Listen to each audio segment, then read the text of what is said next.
AstraZeneca जो भारत में Covishield के नाम से जानी जाती है, उसके साइड इफेक्ट की बात कंपनी ने कोर्ट में कबूल कर ली है। क्या टीकाकरण रसीद के फोटोवीर मोदी देश से माफी मांगेंगे? बड़ा सवाल है। नमस्कार, आप देख रहे हैं कबीर न्यूज, मैं हूं जितेंद्र कमल।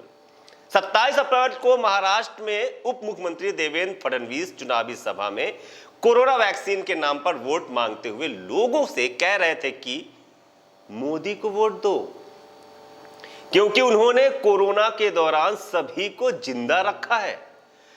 फडणवीस ने लोगों को कृतज्ञता का बोध कराने के लिए कहा, आज हम जीवित हैं क्योंकि मोदी ने हमें टीका दिया।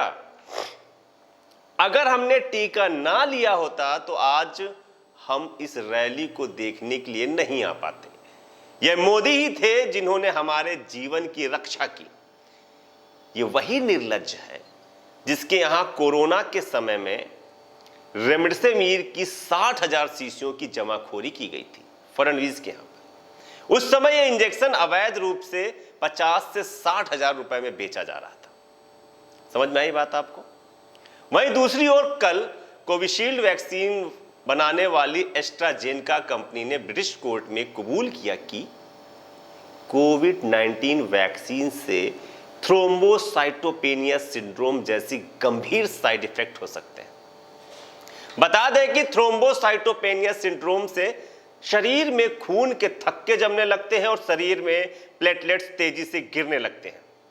शरीर में खून जमने मतलब ब्लड क्लॉटिंग से ब्रेन स्ट्रोक या कार्डिक अरेस्ट की आशंकाएं बढ़ जाती हैं। गौरतलब है कि एस्ट्राजेनेका के खिलाफ ब्रिटेन के जेमी स्कॉट नाम के शख्स ने केस दर्ज कराया है। स्कॉट ने आरोप लगाया है कि कंपनी के कोरोना वैक्सीन की वजह से वह थ्रोम्बोसाइटोपेनिया सिंड्रोम की समस्या से जूझ रहे हैं। वह ब्रेन हेमरेज का शिकार हो गए थे। कंपनी के खिलाफ दर्जन भर से अधिक लोगों ने कोर्ट का रुख करके मुआवजे की मांग की है।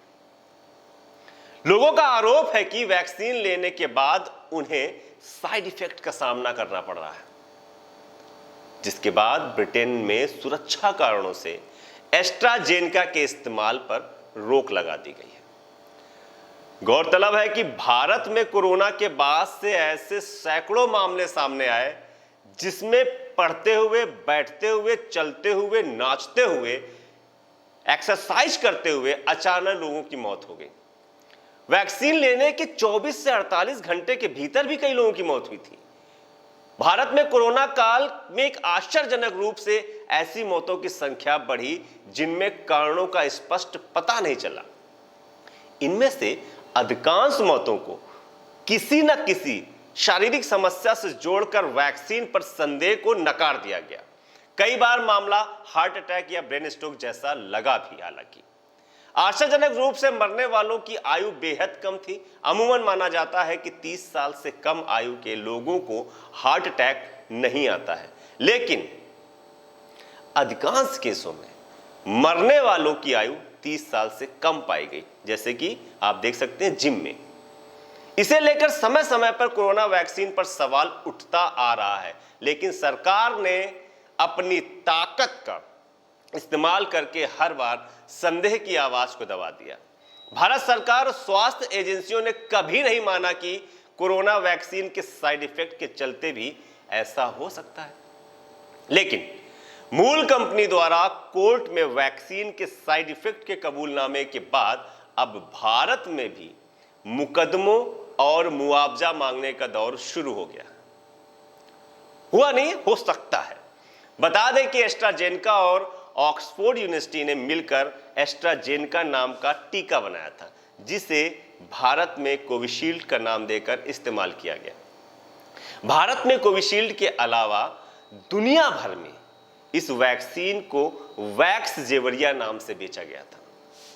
भारत में एस्ट्राजेनेका के भारतीय संस्करण कोविशील्ड बनाने का एकाधिकार मोदी सरकार ने सीरम इंस्टीट्यूट ऑफ इंडिया को दिया था। किसको दिया था? सीरम इंस्टीट्यूट ऑफ इंडिया को। बदले में कंपनी ने इलेक्टोरल ट्रस्ट के जरिए भाजपा को 52 करोड़ रुपए का चंदा दिया था। नरेंद्र मोदी की सरकार ने इस वैक्सीन के क्लिनिकल ट्रायल का डेटा जनता से छुपा कर रखा और सार्वजनिक नहीं किया। बावजूद इसके कि टीकाकरण के 24 घंटे के अंदर भी कई मौतें दर्ज हुई थीं।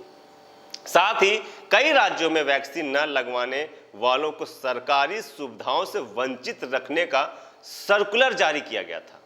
मेघालय सरकार ने तो यहां तक शर्त रख दी थी कि दुकानदार, टैक्सी वाले, रेहड़ी पर सामान बेचने वाले बिना वैक्सीन लगवाए दोबारा अपना काम शुरू नहीं कर सकते हैं। मध्य प्रदेश सरकार ने शर्त लगाया कि वैक्सीन न लगवाने पर राशन और शासन की सुविधाएं नहीं मिलेंगी। इसी तरह की शर्त राजस्थान सरकार ने लगाई। वहीं दिल्ली, महाराष्ट्र और तमिलनाडु सरकार ने सार्वजनिक जगहों, सरकारी दफ्तरों, निजी कार्यालयों के लिए टीका अनिवार्य करने के खिलाफ कोर्ट का रुख किया था। गौरतलब है कि कोरोना टीकाकरण रसीद पर प्रधानमंत्री नरेंद्र मोदी की तस्वीर छपी रहती थी, जिस पर पश्चिम बंगाल विधानसभा चुनाव के समय निर्वाचन आयोग ने हटाने के निर्देश दिए थे। बिहार विधानसभा चुनाव में भाजपा ने मुफ्त वैक्सीनेशन को अपने चुनावी घोषणा पत्र में शामिल किया था। इतना ही नहीं, तमाम राज्यों के विधानसभा चुनाव में नरेंद्र मोदी, अमित शाह, जेपी नड्डा ने कोरोना वैक्सीन के नाम पर वोट मांगे थे। अब जब खुद वैक्सीन निर्माता कंपनी एस्ट्राजेनेका ने कोर्ट में कबूल कर लिया है कि वह वैक्सीन के गंभीर साइड इफेक्ट हैं, तब क्या नरेंद्र मोदी के खिलाफ देश की 100 करोड़ आबादी की जान को जोखिम में डालने के लिए केस नहीं चलना चाहिए? गौरतलब है कि सरकार ने वैक्सीन लगवाना सबके लिए अघोषित तौर पर अनिवार्य कर दिया था।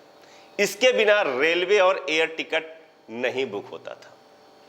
चुनाव के बीच में इस तरह की जो खबर सामने निकल के आ रही है, क्या गोदी मीडिया ऐसी खबरों को प्रमुखता से अपने यहाँ जगह देगी या जनता को ये सच बताएगी कि नरेंद्र मोदी सरकार ने उसको कितनी बुरी तरीके से छला है, उसके स्वास्थ्य के साथ खिलवाड़ किया है, उसके परिवार के साथ खिलवाड़ किया है?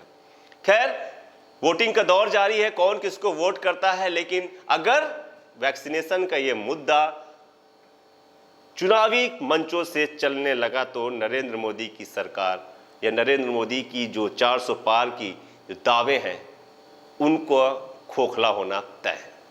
अभी और खबरों से रूबरू कराऊंगा, बने रहें कबीर न्यूज़ के साथ। नमस्कार।